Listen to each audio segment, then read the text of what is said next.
Hello and welcome to the Villa Park podcast. We are back with another successful talking tactics show. This time reflecting on Aston Villa 3, Everton 2, and what a comeback win it was. Hit that like button, hit that subscribe button, help us on the road to 5,000 subscribers, and get your comments in below. We've got so much information, so much data as provided by the number one Aston Villa analyst, the number one football analyst, Gareth. How are you doing, mate? Yeah, all good, mate. You're better after Saturday. I think that was important to come back like that. I don't think, 2-0 down. I thought, oh, here we go again. We spoke about typical Villa, but yeah, they did ever so well. A sign of a good team.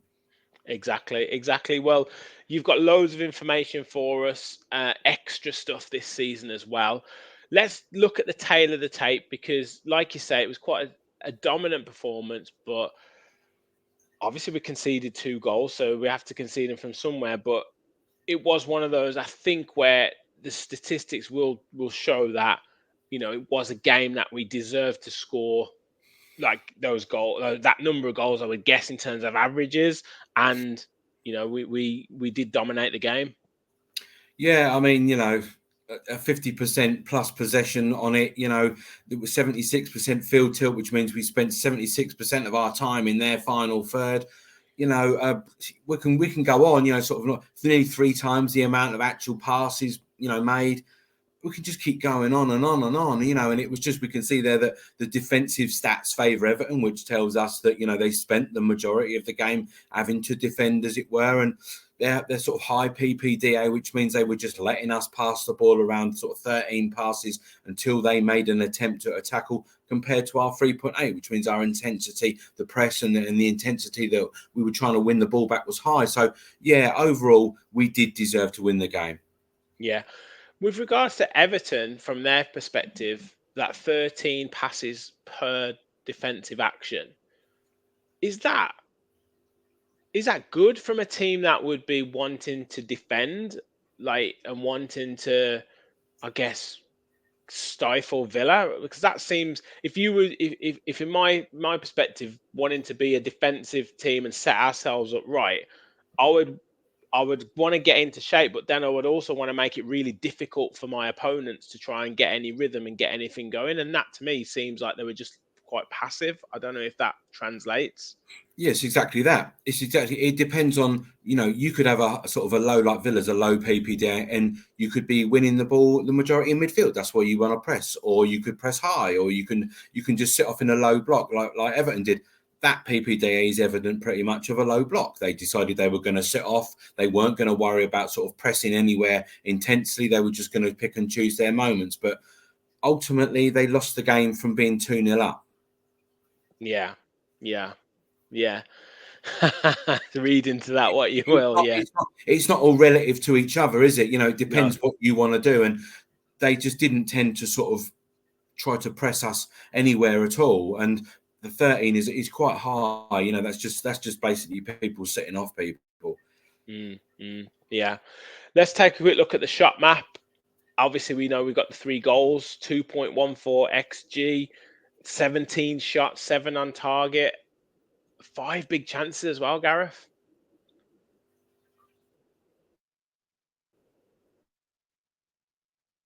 Yeah, and what we're looking at specifically from my perspective here is the expected goals on target.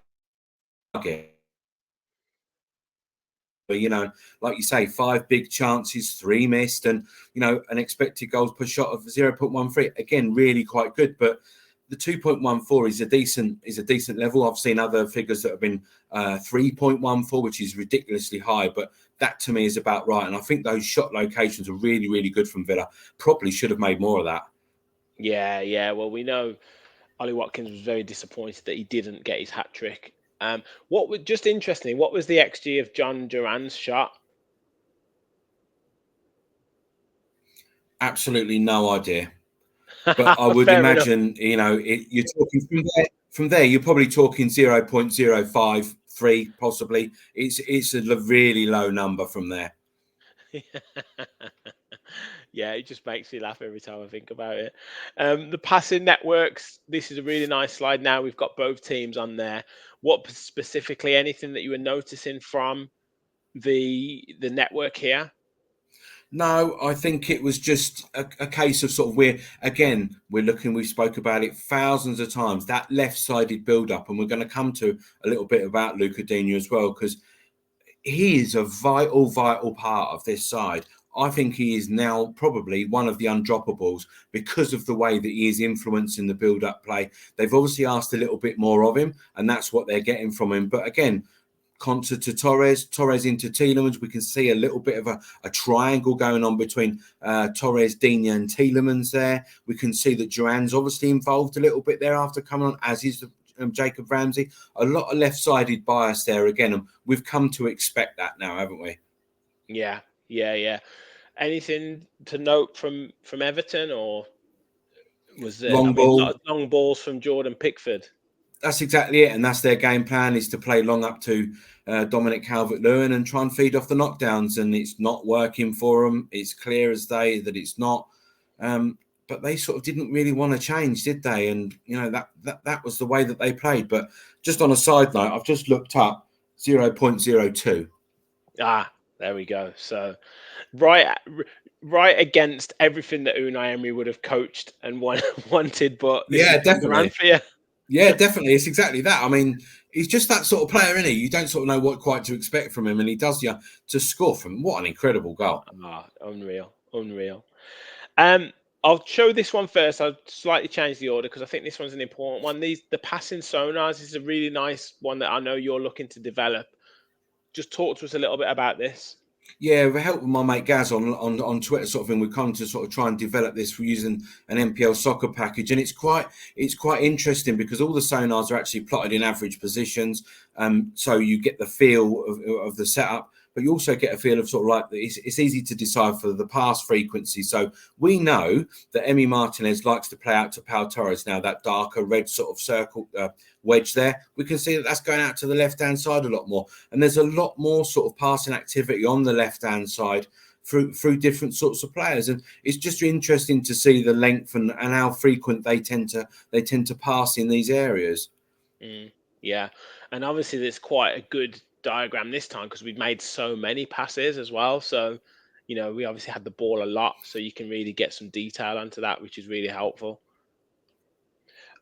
Looking at now in terms of the... Oh, sorry, Gareth. Go on.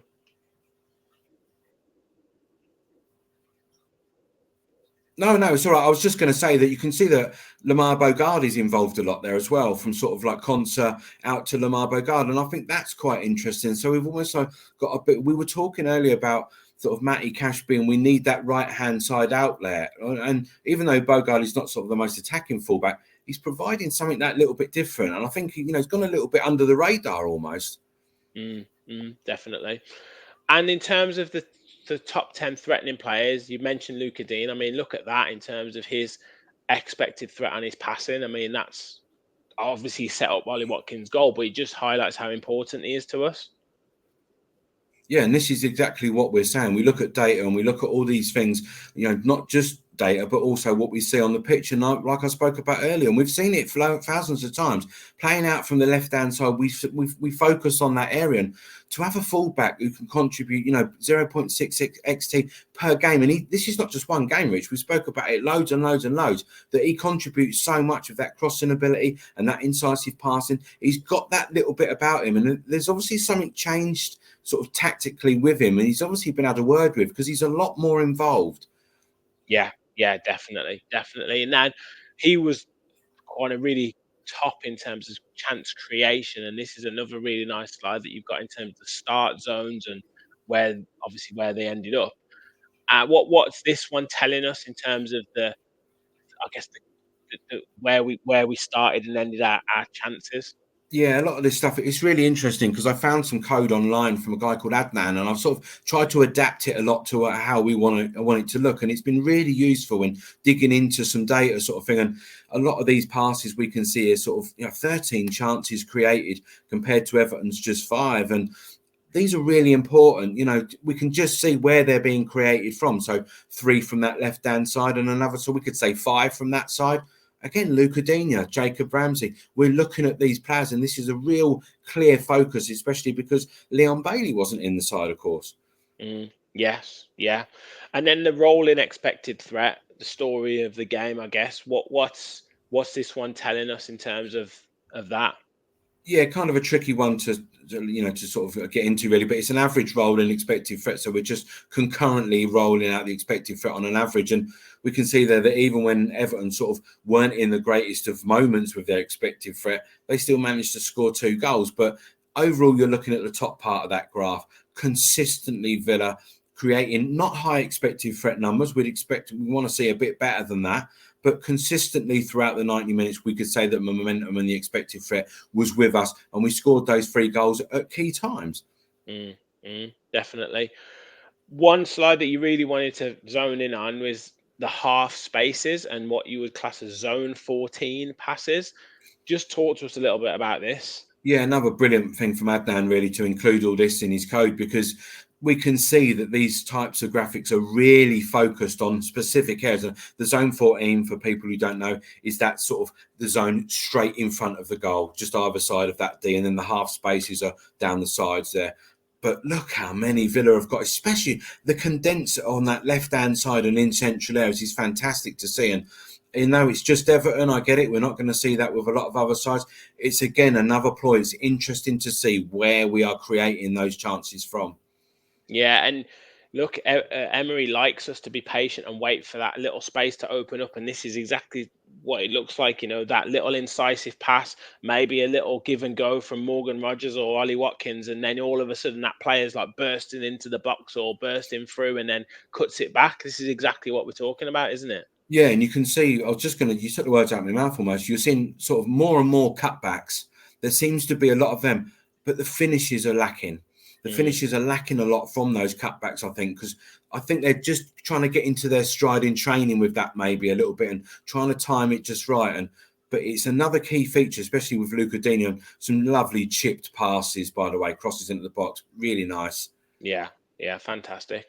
Defensively, in terms of our shape, out of possession shape, anything that you specifically noticed from both sides? No, I mean, you can see from our defensive action, like 46.3, and Arsenal's last year was about 46, which is just, over that, which is just touching the halfway line. So you look how high that dotted line is for the average defensive action, the defensive action height, sorry. It's really interesting to see that that's where we're at. And Conser and Pau Torres really, really close to each other there. But also Morgan Rogers, seemingly the highest, apart from Ollie Watkins, of the sort of making those actions in key areas. But again, I spoke about it with Kev last week. Ramsey and Digne, Torres, Bogard, and McGinn. Look how close those 2 fullbacks are and the 2 wider midfielders together. That's important. So you're blocking off wide areas, but you're also trying to block off central areas and just make it more compact. Yeah, excellent. And the goalkeeping, a couple of, I guess, minor criticisms, I would say, with Emi Martinez for both goals, really. I think the first one, he's maybe going the other side and could maybe get down a little bit quicker. The shot wasn't as powerful, and then maybe a question mark over coming to claim the cross for the set piece. But yeah, anything that you would want to say about that? Yeah, I mean, we use the goals prevented metric, which is like expected goals on target face minus the shots on target. So it's the goals conceded, sorry. So at 1.14, he was expected to concede, and it's minus 0.86. So it's not really that bad compared to when we look at Jordan Pickford, who's, conceded 0.64, which again, is not actually that bad considering what he was faced with. But that Giron shot there on the left-hand side, as we look at it, unstoppable. Exactly. And finally, I think no shock to everyone in terms of Villa controlling the game, but dominance here specifically, showing where Villa massively overbearing in terms of Everton in controlling that game.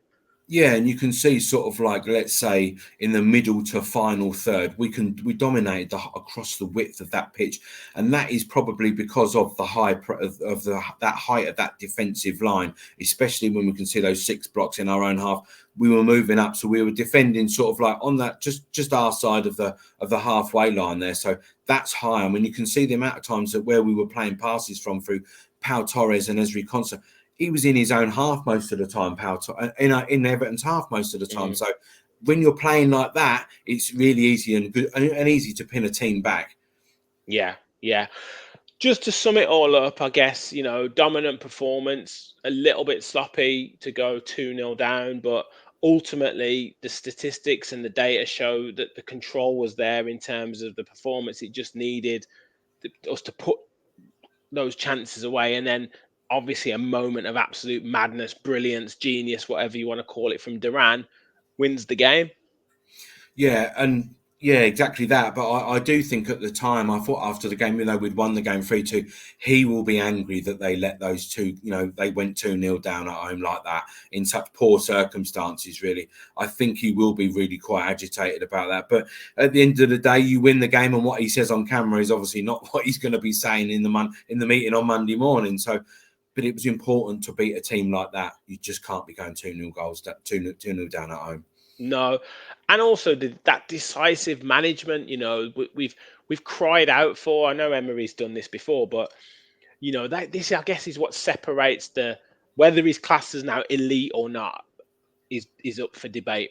But in my opinion, he's elite. But these managers make decisions. They take players off at half time, whereas you see other managers, they wait until that 60th minute, 65th minute, and spy off. Very often it's too late. Eddie Howe's now venturing into that, making changes at half time, and look at what he did against Wolves. So maybe he's venturing into that kind of comfort zone of being able to do it. Emery did it with Onana to Barkley, and it had that impact. Yeah, I think you're right, and I think it was one of those sort of things where we can't sort of judge it as in, is it because we're 2-0 down, like or in Newcastle's case 1-0 down? Is it a case that we're down at half time, or is it because he feels like he needs to make them changes? I think just making the one change, it's probably the latter. You're right. He probably actually saw that Onana wasn't needed in there. They needed someone to sit and try and dictate that little bit more and gain control, because he could see that we were dominating the game, and it worked, didn't it? Yeah, exactly. Look, Gareth, fantastic analysis once again.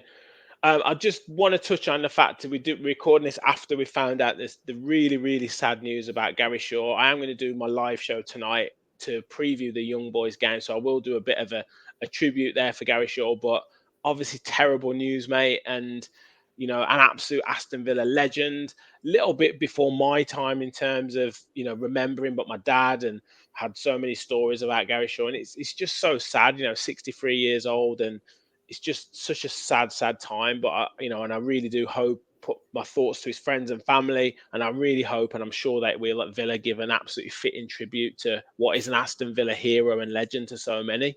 Yeah, I echo those thoughts, mate. I mean, like I say, it's before my time as well, but what a player. We've seen plenty of the clips and the videos of him, and what a fantastic player. And by all accounts, he was a really nice guy as well to people. So it's really sad, yeah. Yeah. Like I say, please tune in at 9 o'clock for our preview of the Champions League returning for Aston Villa, but also we will obviously spend some time talking and reminiscing about Gary Shaw, so please do tune in for that one. Gareth, like I say, fantastic analysis. Thank you so much. Where can people find you for this amazing insight? Yeah, I'll post all the vids and everything on One Villa Analysis, and I'll retweet on that Garate JC. But yeah, thanks very much. It's been really good ones. Really good to have this code sort of updated and everything. It's been fantastic to show a little bit more insight than what we've had before. So yeah. Brilliant stuff. Well, thank you everyone for watching. Make sure you stay tuned to the channel. We've got so many shows coming up this week. Obviously, Champions League, we've got Wolves on the horizon, and Gareth will be back with more talking tactics across the next few weeks as well. Hit that like button, hit the subscribe button, get your comments in. And as always, remember, we'll follow the Villa.